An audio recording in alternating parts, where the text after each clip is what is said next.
हर त्योहार एक संदेश लाता है। हर कथा में भक्ति का प्रकाश छिपा है। भक्ति नंदिता पर जानिए हर पर्व का गूढ़ रहस्य और अपनाइए भक्ति का सही मार्ग। राधे राधे सौभाग्यशाली श्रोतागणों, अगर आपकी किस्मत हर तरफ से बंद लगती है, अगर लक्ष्मी जी का आशीर्वाद जैसे दरवाजे तक आकर लौट जाता है, तो ये शुक्रवार की पावन कथा आपकी ज़िंदगी बदल सकती है। बस इस वीडियो को अंत तक सुनिए, क्योंकि यही आपकी शुरुआत हो सकती है उस सुख समृद्धि की जिसकी तलाश में आप अब तक भटकते जा रहे थे। आज भक्ति नंदिता आपके लिए एक ऐसी व्रत कथा लेकर आया है जिससे माँ लक्ष्मी की अखंड कृपा आप पर और आपके परिवार पर बनी रहेगी। जी हाँ, हम बात कर रहे हैं शुक्रवार के व्रत की। शुक्रवार का व्रत, जिसे संतोषी माता का व्रत भी कहा जाता है, माता लक्ष्मी और संतोषी माता की कृपा प्राप्त करने के लिए यह व्रत किया जाता है। यह पावन व्रत कुछ नियमों के साथ किया जाता है। उन नियमों और विधि के बारे में हम बात करते हैं। शुक्रवार को सुबह ब्रह्म मुहूर्त में उठें, स्नान करें और लाल रंग के वस्त्र धारण करें। घर के पूजा के स्थान पर माता की मूर्ति या चित्र स्थापित करें। एक कलश में जल भरें और उसके ऊपर एक कटोरी में गुड़ और चने रखें। माता को पुष्प, माला, सिंदूर, अक्षत और भोग अर्पित करें। भोग में माता को गुड़ चने का प्रसाद अर्पित करें। कथा सुने और कथा सुनते समय हाथ में गुड़ चने रखें। इसके बाद माता की आरती करें और प्रसाद का वितरण करें। एक विशेष बात, इस व्रत में खटाई का सेवन बिल्कुल नहीं करना चाहिए और घर में भी उस दिन किसी को खटाई नहीं खानी होती है। तो चलिए भक्ति नंदिता के साथ माँ लक्ष्मी की इस दिव्य कथा का श्रवण करते हैं। प्राचीन काल में एक गांव में एक बुढ़िया रहती थी जिसके 7 बेटे थे। 6 बेटे कमाने वाले थे, एक बेटा निकम्मा था। बुढ़िया माँ 6 बेटों का झूठा 7वें बेटे को देती थी। 7वां पुत्र एक दिन अपनी पत्नी से बोला, देखो मेरी माता मुझे कितना प्रेम करती हैं। वह बोली, क्यों नहीं, सबका झूठा बचा हुआ तुमको खिलाती है। वह बोला, जब तक आंखों से नहीं देखूंगा मान नहीं सकता।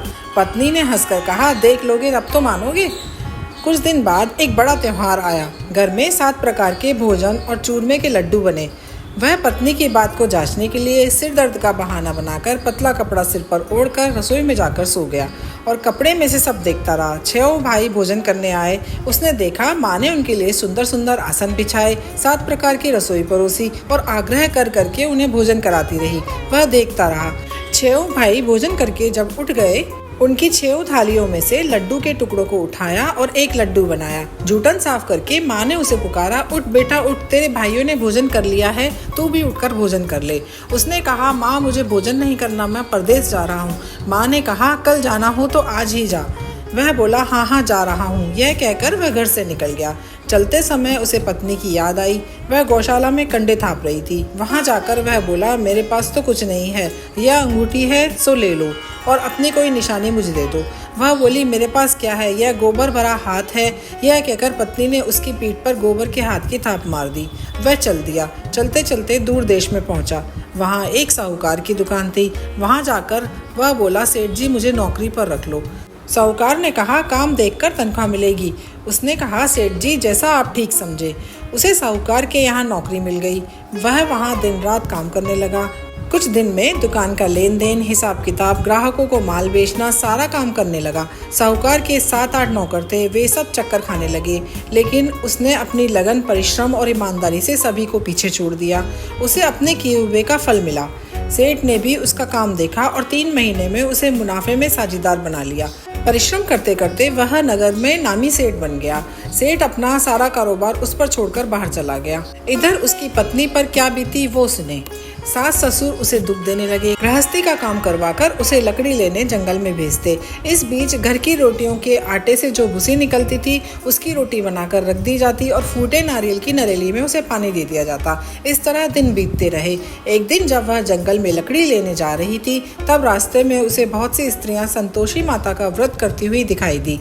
यह वहाँ खड़ी होकर पूछने लगी, बहनों तुम किस देवता का व्रत करती हो और इसके करने से क्या फल मिलता है? इस व्रत के करने की विधि क्या है? यदि तुम अपने इस व्रत का विधान मुझे समझाकर कहोगी तो मैं तुम्हारा बड़ा एहसान मानूंगी। उनमें से एक स्त्री बोली, सुनो, यह संतोषी माता का व्रत है। इसके करने से निर्धनता और दरिद्रता का नाश होता है, लक्ष्मी आती है, मन की चिंताएं दूर होती है, मन को प्रसन्नता और शांति मिलती है, निपुति को पुत्र मिलता है, प्रीतम बाहर गया हो तो वह शीघ्र लौट आता है। कुंवारी कन्या को मनपसंद वर मिलता है, चलता मुकदमा खत्म हो जाता है, कलह कलेश की निवृत्ति हो जाती है, सुख शांति आती है, घर में धन जमा होकर धन जायदाद का लाभ होता है और मन में भी जो कुछ कामना हो वह सब संतोषी माता की कृपा से पूर्ण हो जाती है, इसमें संदेह नहीं है। वह पूछने लगी, यह व्रत कैसे किया जाता है, यह भी बताओ तो बड़ी कृपा होगी। वह स्त्री कहने लगी, बिना परेशानी, श्रद्धा और प्रेम से जितना भी बन सके प्रसाद लेना, 5.25 पैसे से 5.25 आने या इससे भी ज्यादा शक्ति और भक्ति के अनुसार गुड़ चना लें। हर शुक्रवार को निराहार रहकर कथा कहना सुनना और ध्यान रहे नियम ना टूटने पाए। यदि कथा सुनने वाला कोई ना मिले तो घी का दीपक जलाकर उसके आगे जल के पात्र को रखकर कथा कहना, परंतु नियम ना टूटे। जब तक कार्य सिद्ध ना हो नियम पालन करना और कार्य सिद्ध हो जाने पर व्रत का उद्यापन करना। 3 मास में माता पूरा फल प्रदान करती है। यदि किसी के ग्रह खोटे हैं तो भी माता 1 वर्ष में अवश्य उसको अनुकूल करती हैं। कार्य सिद्ध होने पर ही उद्यापन करना चाहिए, बीच में नहीं। उद्यापन में 2.5 सेर आटे का खाजा तथा इसी अनुसार खीर और चने का साग बनाना, 8 बच्चों को भोजन कराना, जहाँ तक मिले देवर जेठ भाई बंधु कुटुंब के लड़के लेना, ना मिले तो रिश्तेदार और पड़ोसी के लड़कों को बुलाना, उन्हें भोजन कराकर यथाशक्ति दक्षिणा देना। माता का नियम पूरा करना, ध्यान रखना उस दिन घर में कोई खटाई ना खाए। यह सुनकर वह वहाँ से चल दी। रास्ते में लकड़ी के बोझ को बेच दिया और उन पैसों से गुड़ चना लेकर माता के व्रत की तैयारी करके आगे बढ़ी। रास्ते में संतोषी माता के मंदिर में जाकर विनती करने लगी, हे माता, मैं दीन हूँ, निपट मूर्ख हूँ, मैं व्रत के नियम भी नहीं जानती, मैं बहुत दुखी हूँ। हे माता, मेरा दुख दूर करो, मैं तेरी शरण में हूँ। माता को दया आई। एक शुक्रवार बीता कि दूसरे शुक्रवार को ही उसके पति का पत्र आया और तीसरे शुक्रवार को उसका भेजा हुआ पैसा आ पहुँचा। यह देखकर जेठानी मुँह सिकोड़ने लगी। इतने दिनों बाद पैसा आया, इसमें क्या बड़ाई है। लड़के ताने देने लगे। काकी के पास अब पत्र आने लगे, रुपया आने लगा। अब तो काकी की खातिर बढ़ेगी, अब तो काकी को बुलाने से भी नहीं बोलेगी। बेचारी सरलता से कहती, भैया पत्र आए, रुपया आए तो हम सबके लिए अच्छा है। ऐसा कहकर आंखों में आंसू भरकर संतोषी माता के मंदिर में जाकर मातेश्वरी के चरणों में गिरकर रोने लगी। माँ, मैंने तुमसे पैसा नहीं मांगा, मुझे पैसों से क्या काम, मुझे तो अपने सुहाग से काम है। मैं तो अपने स्वामी के दर्शन और सेवा मांगती हूँ। तब माता ने प्रसन्न होकर कहा, जा बेटी, तेरा स्वामी जल्दी ही आएगा। यह सुनकर खुशी से बावली होकर वह घर आकर काम करने लगी। संतोषी माँ विचार करने लगी, इस भोली पुत्री से मैंने कह तो दिया कि तेरा पति शीघ्र आएगा, पर आएगा कहाँ से। वह तो इसे स्वप्न में भी याद नहीं करता। इसकी याद दिलाने के लिए मुझे ही उसके पास जाना होगा। संतोषी माता ने उस बुढ़िया के बेटे को स्वप्न में आकर समझाया, पुत्र, तेरी घरवाली कष्ट उठा रही है। यह बोला, हाँ माता, मुझे तो मालूम है, परंतु क्या करूं, वहाँ कैसे आऊं। परदेश की बात है, लेन देन का सारा हिसाब किताब है, कोई जाने का रास्ता नजर नहीं आता। आप ही कोई राह दिखाएं कि मैं वहाँ कैसे जाऊं। माँ कहने लगी, सवेरे नहा धोकर संतोषी माता का नाम लेकर घी का दीपक जलाकर दंडवत करके दुकान पर जाकर बैठना। देखते देखते तेरा सारा लेन देन चुक जाएगा, जमा माल बिक जाएगा, सांझ होते होते धन का ढेर लग जाएगा। अगले दिन सुबह जल्दी उठा। उसने अपने प्रिय मित्र, बंधुओं, परिचितों से स्वप्न में माता द्वारा कही गई बात कह सुनाई। वे सब उनकी बात सुनकर खिल्ली उड़ाने लगे। वे कहने लगे कि कभी सपने की बात भी सच्ची होती है। पर एक बूढ़ा व्यक्ति बहुत समझदार था। वह बोला, देखो भाई, मेरी बात मानो, इस तरह सांच या झूठ कहने के बदले देवता ने जैसा कहा है वैसा ही करो, तेरा क्या जाता है। बूढ़े की बात मानकर नहा धोकर उसने संतोषी माता को प्रणाम किया और फिर घी का दीपक जलाकर दुकान पर जाकर बैठ गया। शाम तक धन का ढेर लग गया। अब मन में संतोषी माता का नाम लेकर प्रसन्न होकर घर जाने के वास्ते गहना, कपड़ा, सामान खरीदने लगा। सब काम से निपटकर अपने घर को रवाना हुआ। उधर उसकी पत्नी जंगल में लकड़ी लेने गई। लौटते वक्त थक जाने के कारण संतोषी माता के मंदिर पर विश्राम करने बैठ गई। यह तो उसका रोज का रुकने का स्थान था। धूल उड़ती देखकर उसने माता से पूछा, हे माता, यह धूल कैसी उड़ रही है। माँ ने कहा, हे पुत्री, तेरा पति आ रहा है। अब तू ऐसा कर, लकड़ियों के 3 बोझ बना, एक नदी के किनारे रख, दूसरा मेरे मंदिर पर और तीसरा अपने सिर पर रख। तेरे पति को लकड़ी का गट्ठा देखकर मोह पैदा होगा। यह वहाँ रुकेगा, नाश्ता पानी बना खाकर माँ से मिलने जाएगा।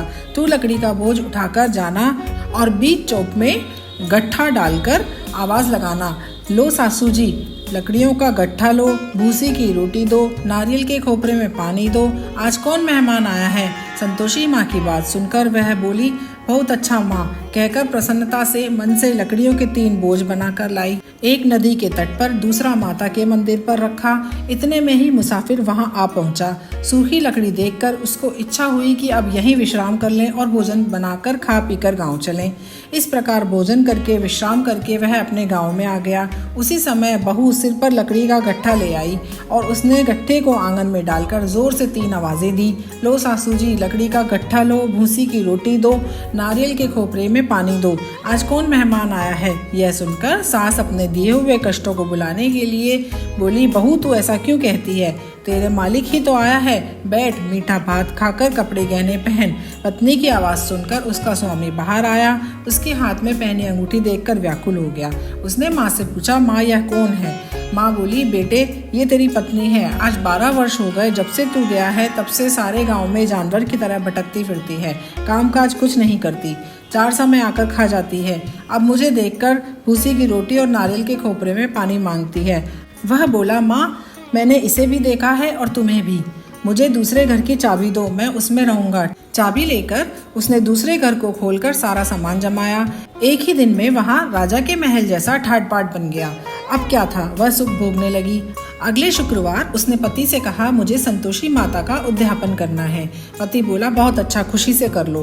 वह उद्यापन की तैयारी करने लगी। जेठ के लड़कों को भोजन के लिए कहने गई, उन्होंने मंजूर किया। पीछे से जेठानी ने अपने बच्चों को सिखा दिया, देखो भोजन के समय सब लोग खटाई मांगना, जिससे उसका उद्यापन पूरा न हो सके। लड़के भोजन करने आए, पेट भर के खीर खाई, परंतु बाद में बात याद आती कहने लगे, हमें कुछ खटाई खाने को दो, खीर खाना हमें भाता नहीं, देखकर अरुचि होती है। लड़के उठ खड़े हुए, बोले पैसे लाओ। भोली बहू कुछ जानती न थी, उसने उन्हें पैसे दे दिए। लड़कों ने बाजार जाकर उन पैसों से इमली खरीदी और खाई। यह देखकर माँ रुष्ट हो गईं।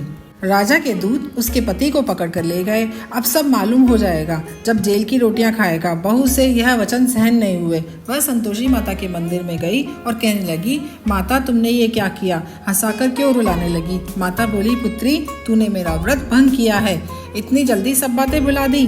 वह बोली, माता मैं तो कुछ नहीं भूली, मैंने कोई अपराध नहीं किया, मुझे तो लड़कों ने भूल में डाल दिया है, मुझे क्षमा करो माँ। माँ बोली, ऐसी भूल भी कहीं होती है। यह बोली, अब कोई भूल नहीं होगी, अब बताओ मेरे पति कैसे आएंगे। माँ बोली, पुत्री जा, तेरा पति तुझे रास्ते में ही आता हुआ मिलेगा। वह मंदिर से निकलकर बाहर आई। रास्ते में उसे अपना पति आता हुआ मिला। उसने पूछा, कहाँ गए थे। वह बोला, इतना धन जो कमाया था उसका कर राजा ने मांगा था, वह भरने गया था। वह प्रसन्न होकर बोली, भला हुआ, अब घर चलो। फिर अगला शुक्रवार आया। वह बोली, माता का उद्यापन करना है। पति ने कहा, ठीक है करो। अब की बार फिर वह जेठ के लड़कों से भोजन के लिए कहने गई। जेठानी ने लड़कों को सिखा दिया कि तुम पहले ही खटाई मांगना।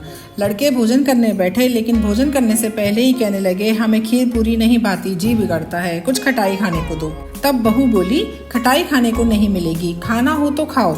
उनके उठकर चले जाने पर उसने ब्राह्मणों के लड़कों को बुलाकर भोजन करवाया और दक्षिणा की जगह उन्हें एक एक फल दिया। इससे संतोषी माता प्रसन्न हो गई। माता की कृपा से 9 महीने बाद उसको एक सुंदर पुत्र प्राप्त हुआ।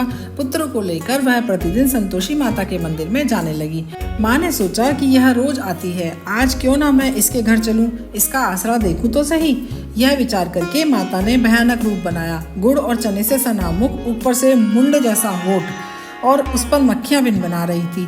दहलीज पर पैर रखते ही उसकी सास चिल्लाई, देखो रे ये कौन चुड़ैल डाकिनी चली आ रही है, लड़कों भगाओ इसको, नहीं तो ये सबको खा जाएगी। बहू रोशनदान से देख रही थी।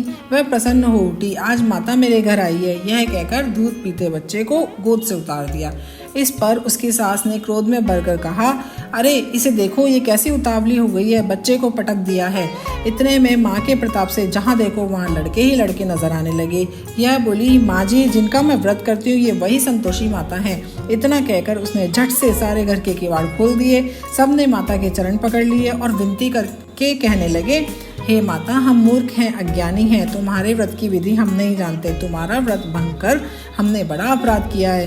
हे माता आप हमारे अपराधों को क्षमा करो। इस प्रकार बार बार कहने पर संतोषी माता प्रसन्न हुई। हे संतोषी माता आपने बहू को जैसा फल दिया वैसा सबको देना। जो यह कथा सुने या पढ़े उसका मनोरथ पूर्ण हो। अगर ये कथा आपको अच्छी लगी हो तो इसे सिर्फ खुद तक मत रखिए, इसे हर उस व्यक्ति तक पहुंचाइए जो जीवन में संघर्ष कर रहा है। और हाँ, अगर आप ऐसी ही भक्तिपूर्ण जीवन बदलने वाली कथाएं चाहते हैं तो हमारे चैनल भक्ति नंदिता को अभी सब्सक्राइब करें। हर सप्ताह हम आपके लिए लेकर आते हैं ऐसी सच्ची कहानियाँ जो मन को छू जाती हैं और आत्मा को जागृत कर देती हैं। वीडियो को लाइक करें, कमेंट में जय माँ लक्ष्मी जरूर लिखें। धन्यवाद।